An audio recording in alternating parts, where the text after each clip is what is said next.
And welcome back to the Hot Lap. We are talking the Singapore Grand Prix, where Lando Norris finally got away from pole position, kept that pole position, kept the lead into the first corner, into the second, and into that first lap, where he showed us no doubts, maybe a couple of things, 2 times when it got a bit close, but showed up a certain Max Verstappen who should be slightly concerned.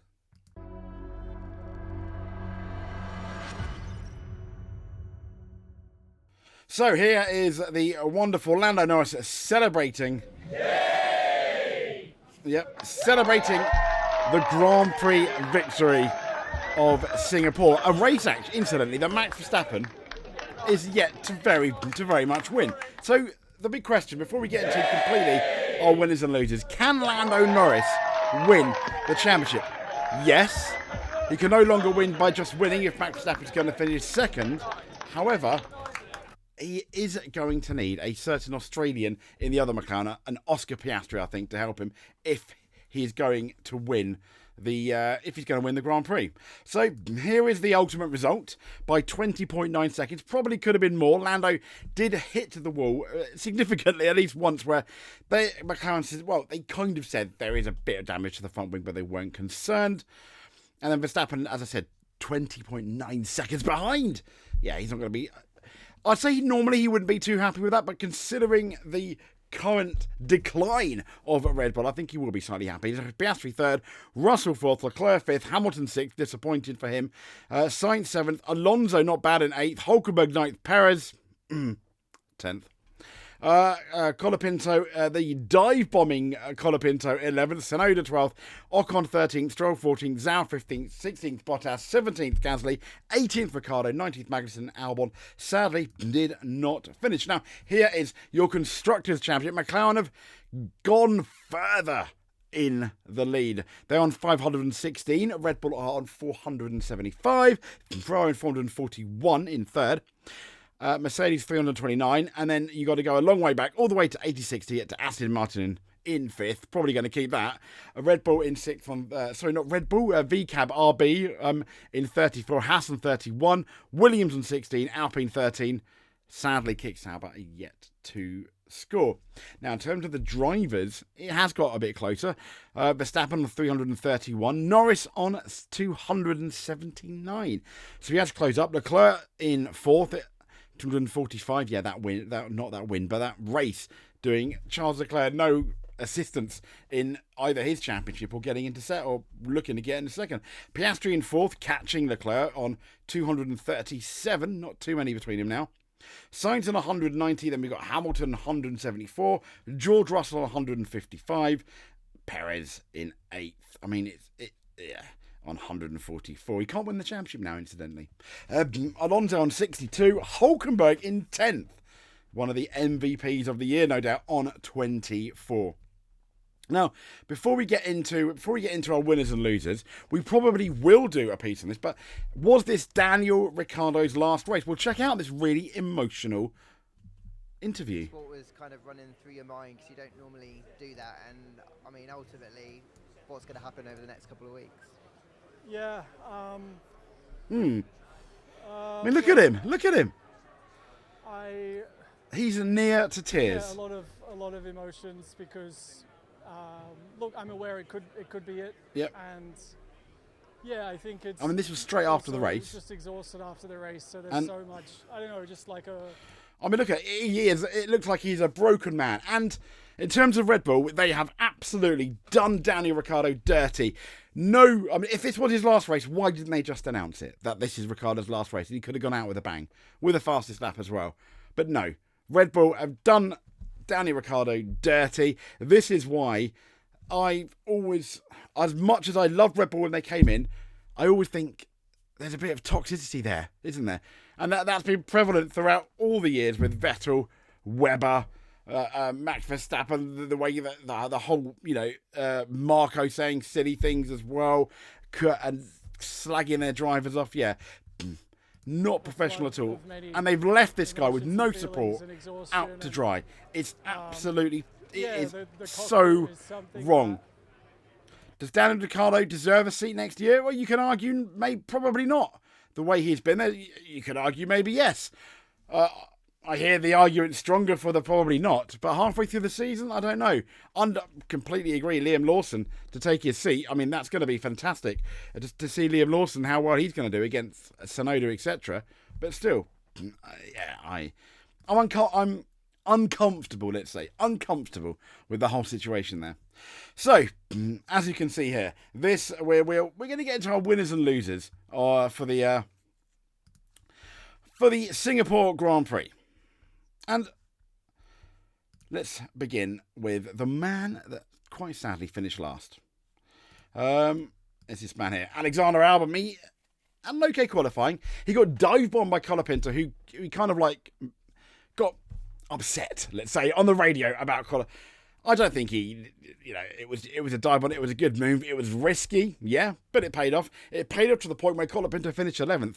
And Sergio Perez, initially just couldn't get by him, could he? He was soaking up the pressure. Yes, it was Sergio Perez rather than a Max Verstappen, Hamilton, Leclerc, or Alonso. But still, Colapinto did really well, and Red Bull had to use strategy to get by, which is a shame, really, because I think out of the two, he definitely deserved a point over average Perez. But there we go. But we're talking about Albon now. Disappointing. Really, but no fault for him. Got a moderate start, got mugged by his teammate, and there we go.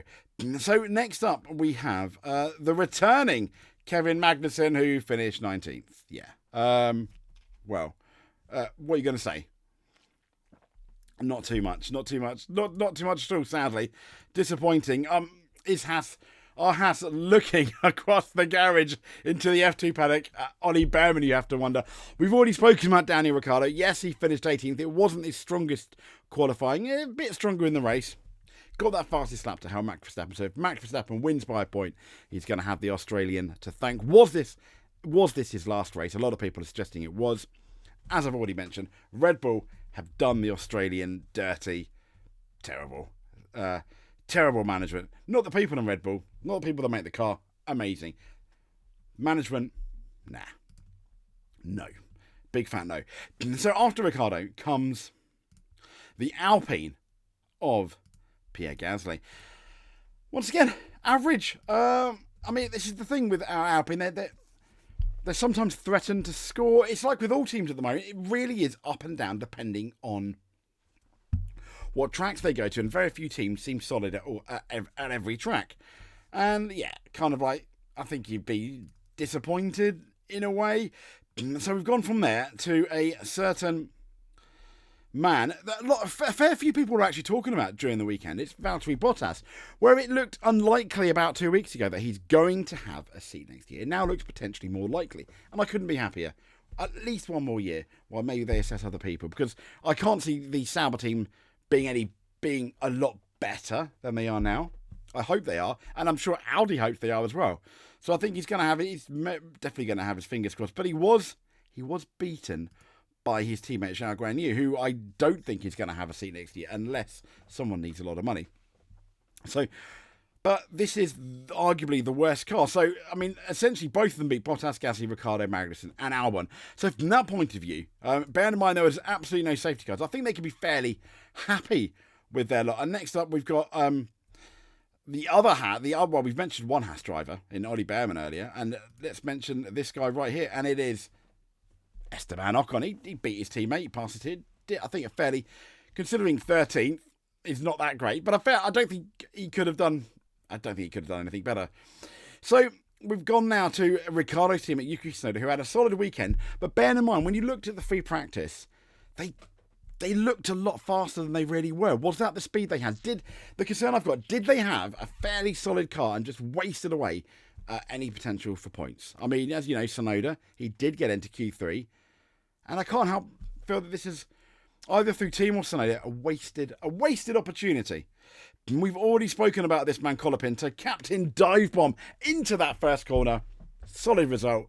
He's got to be. I know it wasn't the point scorer. He's going to be. He surely he has to be one of the happier people.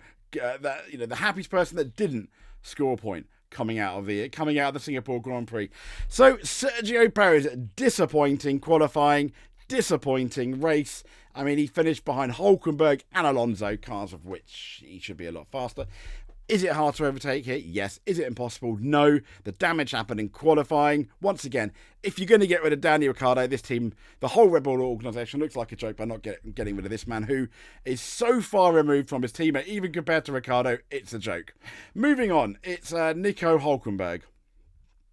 So, Haas are really going to miss him. I think they're so happy they've got Ollie Behrman and, Esteban Ocon, because Haas are going to miss this man who is 10th. I didn't even 10th in the Drivers' Championship. Imagine that. Really solid result. Couldn't get anything more from his car, I think. I mean, that was absolutely fantastic. And also this man here, I think, who did really, since the signing of Adrian Newey, I mean, he signed his contract and then he just kind of went off a cliff, his results, especially compared to Lance Stroll. But now, he's done fair. Where is Lance Stroll? 14th. I've completely missed Lance Stroll. Oh well. But Fernando Alonso is in 14th. For Stroll's 14th, Fernando Alonso 8th. He finished 8th. I don't think you could have thought anything better. Really solid result for Alonso. Let's have a quick chat about Lance Stroll then. He finished 14th. He didn't do particularly well in qualifying. Is this where the car is? Probably not.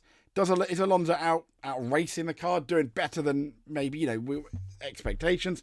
Probably. So the real result of how good the car is going to be somewhere in the middle of Lance Stroll and Fernando Alonso at Singapore. But yeah, disappointing by Lance Stroll. But at least he's consistently disappointing. Consistency. So he's consistent. So we've gone from Alonso to the first of the Ferrari drivers who are going to be disappointed. This is the man that crashed in Q3. Carlos Sainz 7th. Probably, I guess, about where you'd expect him to finish, really. Bearing in mind his disappointing qualifying. And then his teammate, Charles Leclerc, ended up finishing 5th. We'll talk about Hamilton in a minute, in a bit. But yeah, I think really good result considering you were starting on the 5th row. Absolutely, yeah, he's got to be really happy. But one man who's not going to be happy, I think, is Lewis Hamilton, starting 3rd, finishing 6th. What was that? Was it a gamble on those soft tyres? Yeah. Was it worth a shot? Probably. Hindsight is 2020. Probably not in hindsight. But at the time it was, especially if you would have got between Norris and Verstappen, that very much, I think, with a with a good exclamation mark, that would have been worth it. Gambled, and in hindsight, even when you look at George Russell, who finished 4th, the car was just not quick enough, was it? It just wasn't quick enough. So I think George Russell got the most out of the Mercedes at the weekend. He wasn't finishing on the podium, unlike this man here, Oscar Piastri did finish on the podium. Looked at one point here that he would not catch Max, but start catching him, but it would kind of like plateaued. It seemed the McLaren was really good on the mediums, not so good on the hards, yet still better than the Red Bull, just in the hands of Lando. It was a disappointing qualifying for Oscar, but I think he'll be happy with 3rd.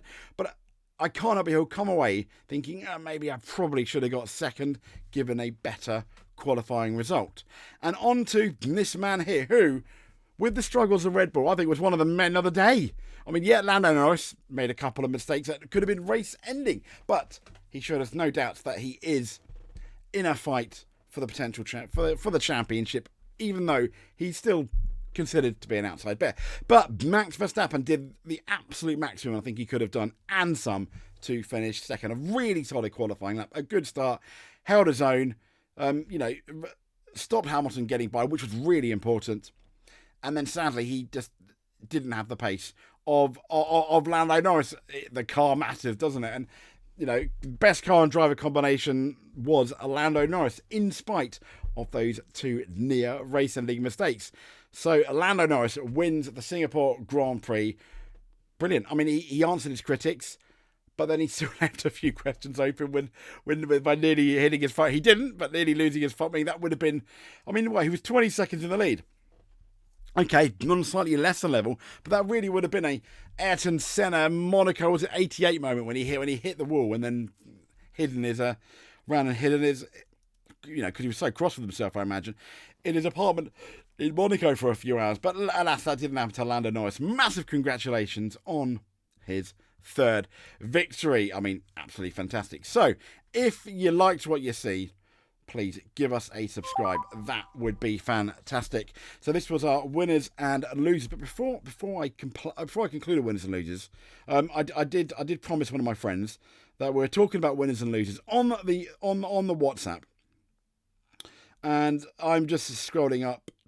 I mean, he's saying, and I completely agree, Colapinto, absolutely one of the winners. Both McLarens, yes. Sainz and Leclerc. I think Ferrari did as absolutely good as they could have done. And also, Hulkenberg was brilliant as well, finishing ahead of Perez. Completely agree with you there, mate, as well. So, I said, like and subscribe if you can. Hit that notification button if you want to see more videos. We'll speak to you soon. Stay safe, and thank you very much.